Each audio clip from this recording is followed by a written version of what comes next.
Okay, so a little bit late with this one, but still sort of getting it in on the Sunday. So have a bit of a look at the charts and that sort of coming into this new week. So Friday, look, it was a bit of an interesting. It was mainly pretty quiet to sort of wrap the end of the week up. But just look, starting off with gold here. This is where we were sort of saying it was coming into 1980 was that big resistance zone, which we know sort of previously, if you look back has been a very crucial point, being support, sort of coming back in April and just being the really the top end before we sort of saw these major sell-offs coming back down to what which was seemingly like most obviously the most recent lows, almost down to 1800. And we've seen that sort of like coming into Friday's session, this is where I expected it to finally grind to a little bit of a halt. I mean, obviously we've had a couple of points where we thought, look, it's going to hit resistance at these points, and it's stopped for a brief second, but then just obviously fired straight on. So at the moment, like nothing's changed necessarily on a fundamental level. I haven't seen the sort of necessary sort of progression with sort of the whole sort of Gaza, Middle East sort of situation in terms of people storming in and, without sort of getting into that whole situation, it's going to be messy, it's going to be sticky, and that's realistically in relation to the markets probably going to be the driver to push gold possibly to the next level because we've seen that it's at the moment it's the safe haven of choice. US dollar's been pretty stagnant.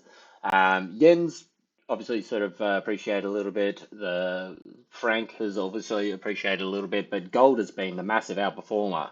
I mean, if you have a look at this is in 2 and a bit weeks. That's up 10%.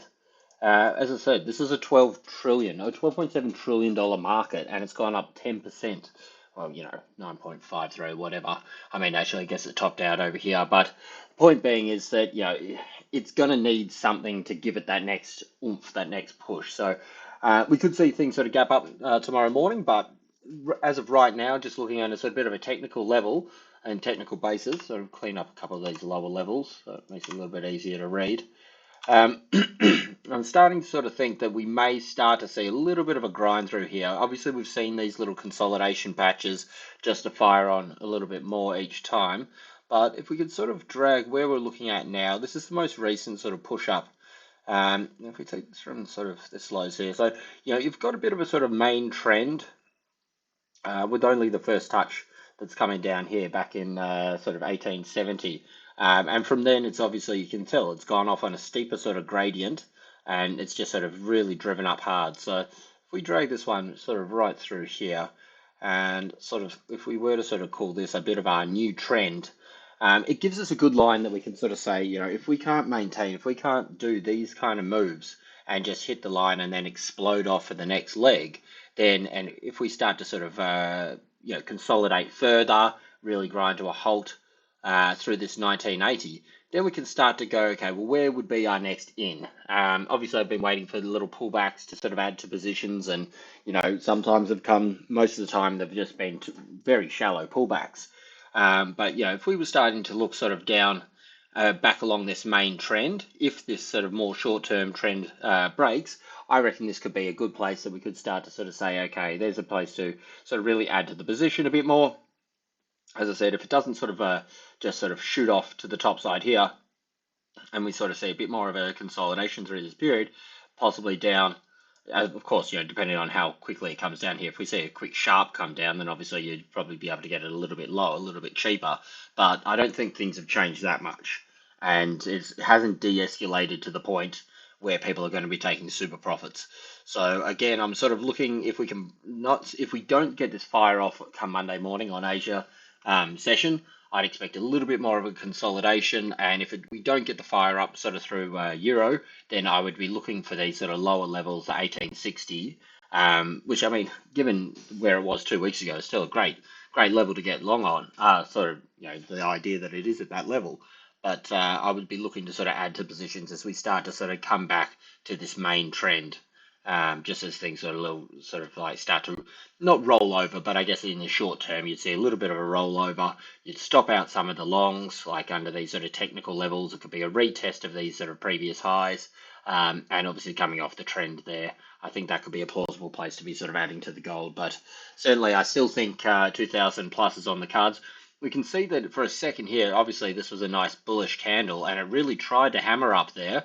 1896, 1897 in change is the high that they got, but as we've said previously, this is where we know sellers are. They're hanging around this area.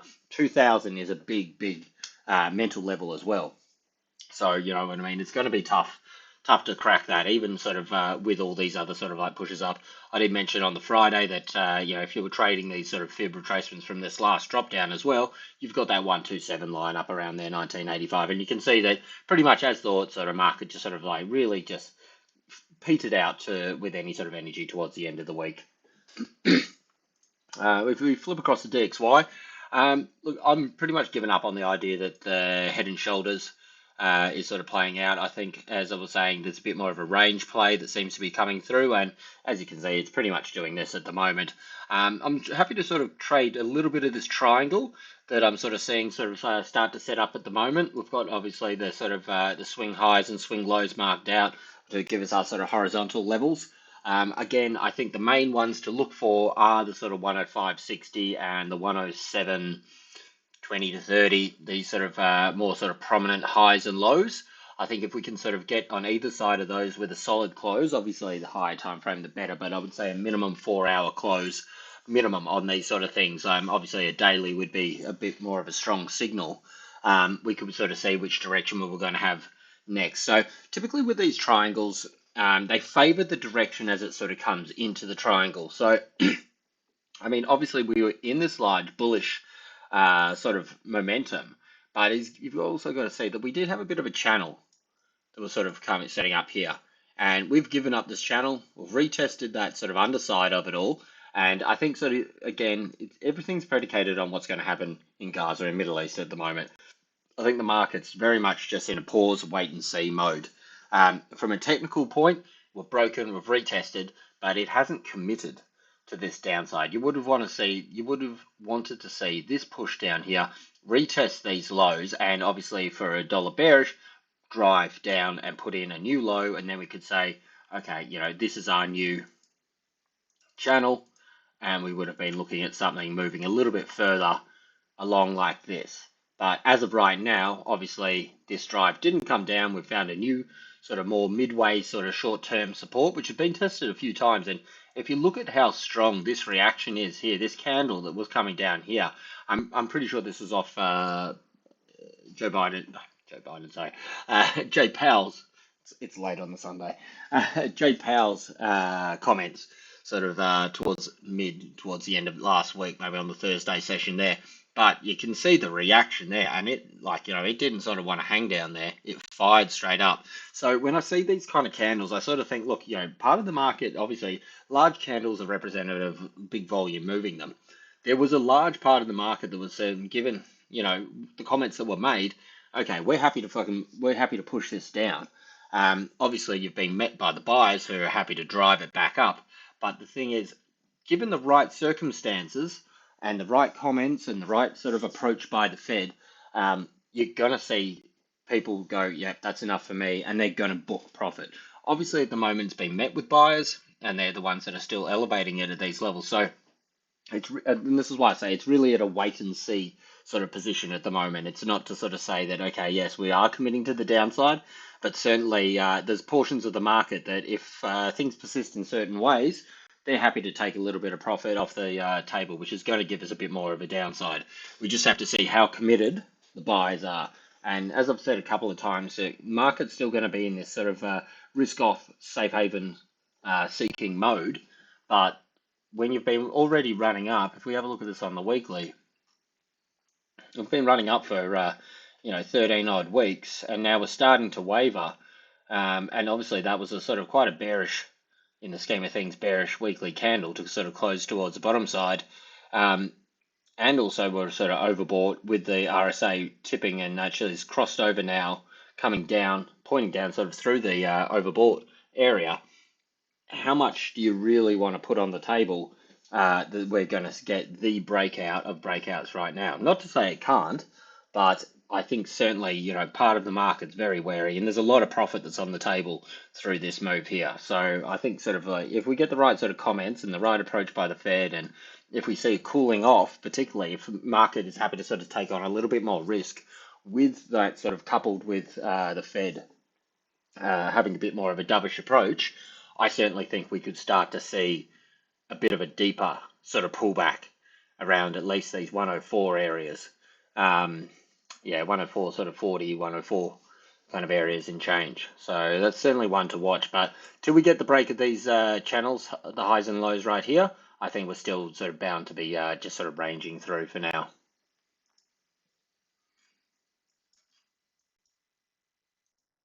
And flipping onto the Aussie, Aussie is just in all kinds of a mess at the moment, really. I like more or less. I mean, if you zoom it out a little bit, we are sort of seeing it trying to sort of come down here and break this, and this could be a little bit of a triangle, descending triangle, sort of setting up here. But of course, we've also got this the bottom side of this larger sort of megaphone pattern that was setting up and has been sort of respected quite a few times. This could also be leading to a bit of a sort of a wedge pattern.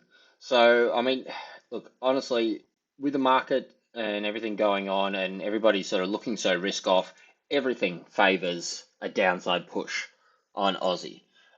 You've got this sort of large support here, which is on its almost to its third attempt, though it does seem to be holding and a little bit higher at this time, and also we're getting a little bit of a wicks down the bottom. So saying that they're not completely committing to the downside here.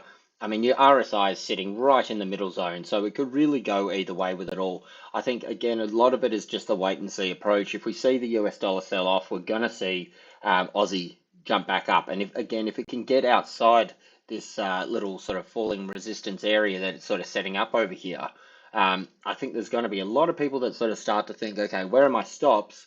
And that could lead to a sort of bit of a snowball effect to the top side. But certainly at the moment, it's not doing anything. And coming into the end of last week was just really super flat. We're seeing these little breakouts only to get slammed back down again.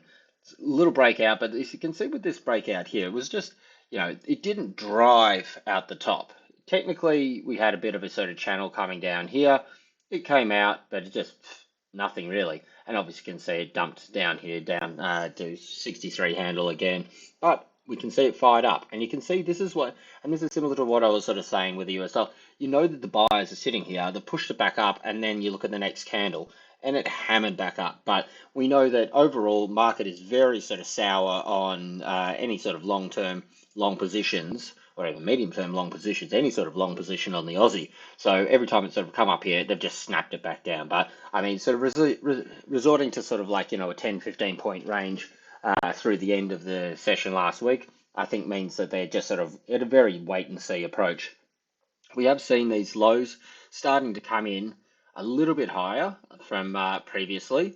So if you want, you can almost sort of drag this one out here, kind of two coming into this bottom here.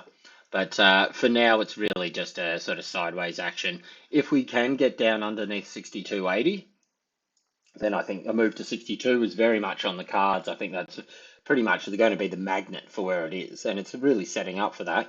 But you've got to consider both sides of the trade, and also the fact that this has come down 700 points in the last couple of months.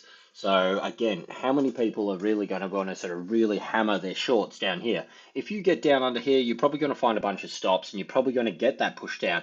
But what you've got to watch out for, particularly if you're sort of going short with the Aussie at these levels, or anything after these large moves, is if they go down, they trigger here, you hit the stops and they drive it down.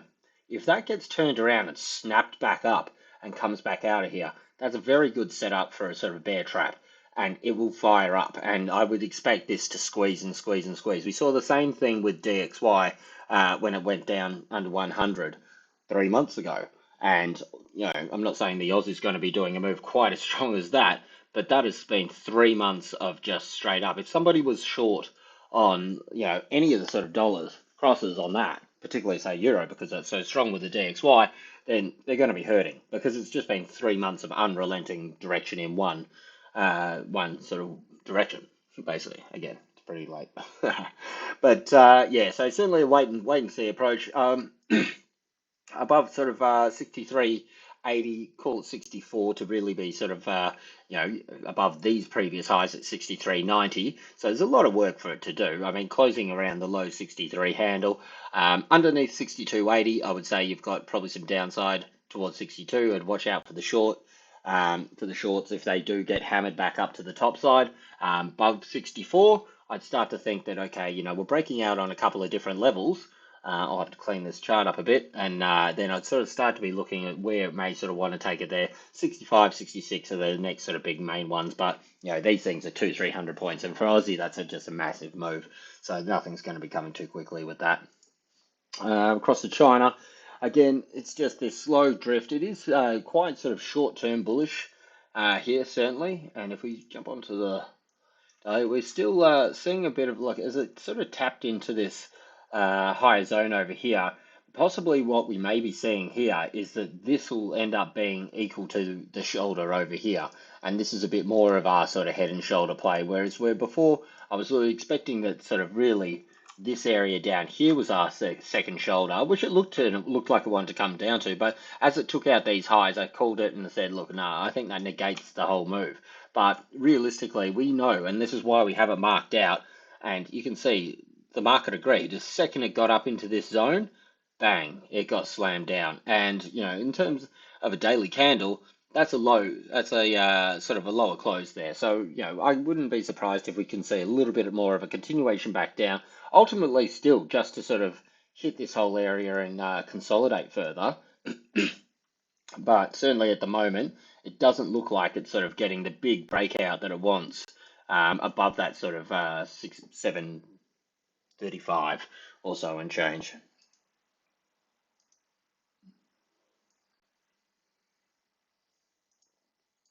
That's our little consolidation there. So yeah, till we sort of again, same with the US dollar with the DXY. If we see a close underneath these zones, then I think that's going to be setting off a lot of alarm bells across the market, and we're going to see a big continuation one way or the other. With these sort of moves as well, when we start to range so much of it, we start to sort of go, okay, where would that be? Well, this is probably a fair target for the downside, and this is probably a fair target for the upside. Of course, then you can match these things, and you can sort of say, okay, well, where? Gonna get rid of this one here. We're going to say, okay, so where may it sort of go down if we do get a breakout with that? We've also got this sort of rising support. We've got this, rising resistance and also rising support. So these parts will also play in a little bit as well, but I have to wait till we sort of see that break there.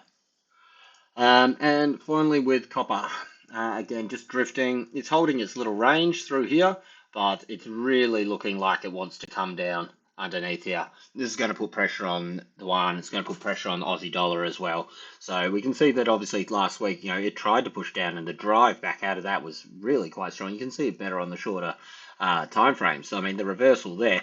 But again, these kind of things could just be a matter of sort of short, like stops get hit and then sort of short covering, and it just fired back up and sort of came through the top over here. So again, still nothing really much to say with copper. It's just been really doing this slow drift the last couple of weeks. So until we get a close down underneath this zone, underneath that sort of 355 or above the sort of 370 zone, I would still say that we're looking at a little bit more sort of sideways action. Cool. So just a quick one, pretty late, but I thought, get something in just before the week kicks off, and that's about it from me.